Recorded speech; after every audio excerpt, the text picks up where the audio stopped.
The Lord be with you. And with your spirit. A reading from the Holy Gospel according to Matthew. Glory to you, O Lord. Jesus went around to all the towns and villages, teaching in the synagogues, proclaiming the gospel of the kingdom, and curing every disease and illness. At the sight of the crowds, his heart was moved with pity for them, because they were troubled and abandoned, like sheep without a shepherd. Then he said to his disciples, "The harvest is abundant, but the laborers are few. So ask the master of the harvest to send the laborers for his harvest." Then he summoned his 12 disciples and gave them authority over unclean spirit to drive them out and to cure every disease and every illness. Jesus sent out these 12 after instructing them this: "Go to the lost sheep of the house of Israel.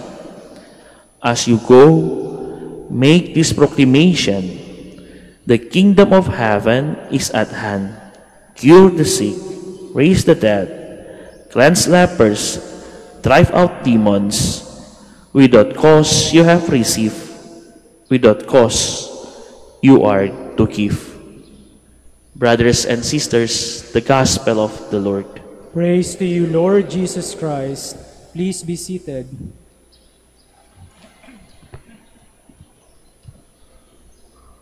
Our Lord Jesus Christ would not demand from us, or even from his disciples, what he himself did not do. Hindi po mag-uutos ang Diyos sa kanyang mga apostoles kung siya mismo hindi gumawa nito. When Jesus in our Gospel sent out his disciples, first we read that it was he himself who did the job. He himself went to towns and villages. He himself taught in synagogues. He himself proclaimed the gospel of the kingdom. He himself cured every disease and illness. He himself became a shepherd to them. And after showing this example, only then did he send out his disciples. My dear brothers and sisters, these actions of Jesus Christ are the actions that the Israelites were waiting for, were asking for. Because these actions are the actions that will be signs that the Messiah has come.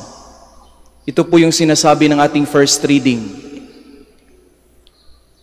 That the Lord God promised Zion of someone who will come to them and fulfill the promises God has given them. That they will be living in abundance. Yan po yung sabi ng ating Diyos sa pamamagitan ni Propeta Isaías, na ang mga Israelita ay hindi na mamumuhay sa pagkakaalipin, hindi na mamumuhay sa kahirapan, hindi na mamumuhay sa dilim. And Jesus fulfilled these things by himself.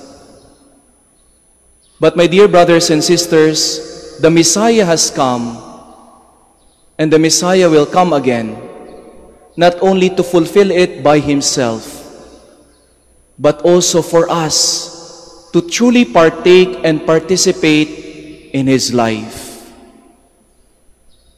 Jesus Christ is not content with doing it all by himself. He can do it. He can do it. But out of love, he wants us to participate in it. Kaya sa dulo ng ating ebanghelyo, sabi ng ating Panginoon sa kanyang mga alagad, without cost, you have received. Without cost, you are to give. Without cost, you have received. Without cost, you are to give. Kayo ay biniyayaan ng libre. Sana ibigay nyo rin ito ng buong buo, libre sa ibang tao. Ito po yung theme natin noong celebrate natin ang 500 years of Christianity here in the Philippines. The theme is Gifted to Give. Tayo ay biniyayaan para maging biyaya. Tayo ay biniyayaan para maging biyaya. And that's the law of the gift. For a gift to remain a gift and to continue being a gift, we have to share it. We have to give it to others. Ito yung sabi ni Pope Benedict XVI that one receives one's life precisely when one offers it as a gift.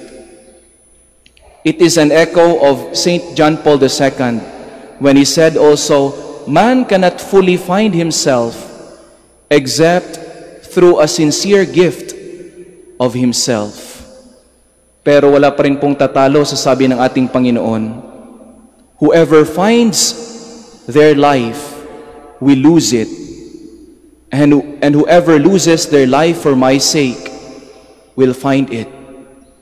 It is only in losing ourselves that we can truly find it. Sa mga nanay na narito,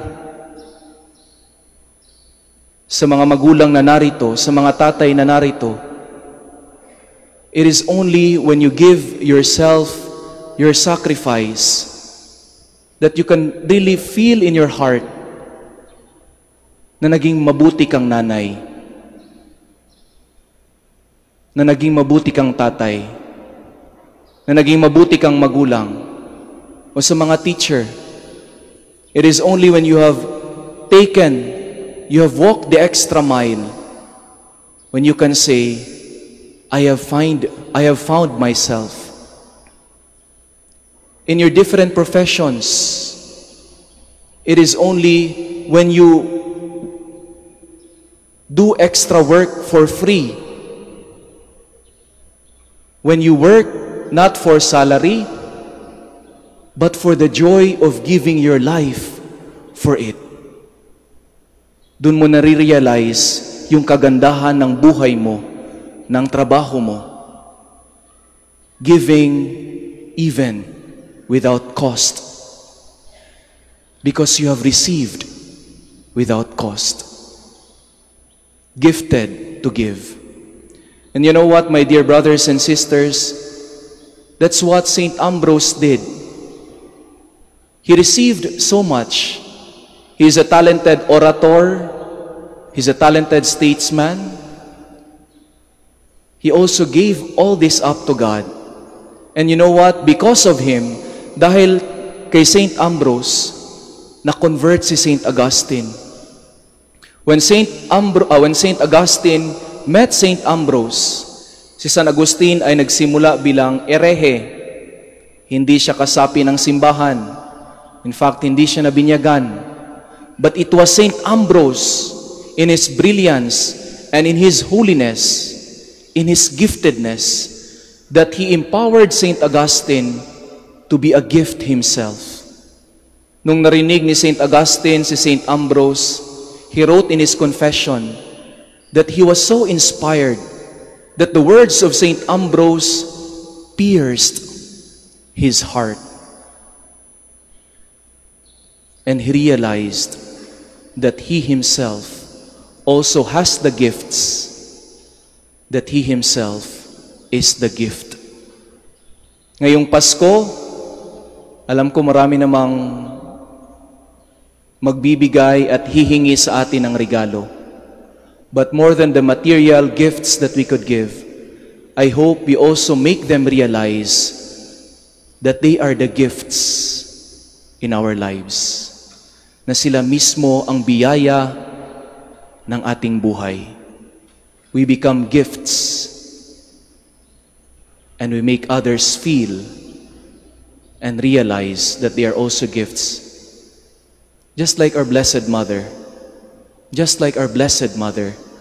In this first Saturday and in all first Saturdays, andito po tayo nagkakatipon-tipon para tuparin ang ating pangako at ipakita ang ating pagmamahal sa ating mahal na ina. But you know what? Our Blessed Mother has done the same thing. Our Blessed Mother realized how gifted she is. Nung siya ay biniyayaan, nung siya ay pinuri ng anghel, "Hail, favored one! Hail, favored one!" At nang siya'y pinuri ni Santa Elizabeth, "How blessed are you among women!" She did not keep this giftedness in herself. She gave it back to God by praising God, lifting her heart, her soul to God, magnifying the Lord by her life. And when she received the gift of motherhood, she also went to Elizabeth, visited her, and gave her presence to Elizabeth. Gifted to give. This is the call for us this Advent. This is the call for us this coming Christmas season. That just like Jesus, just like Mary, just like Saint Ambrose, we could be gifts to others and also make others realize how gifted they are. Amen.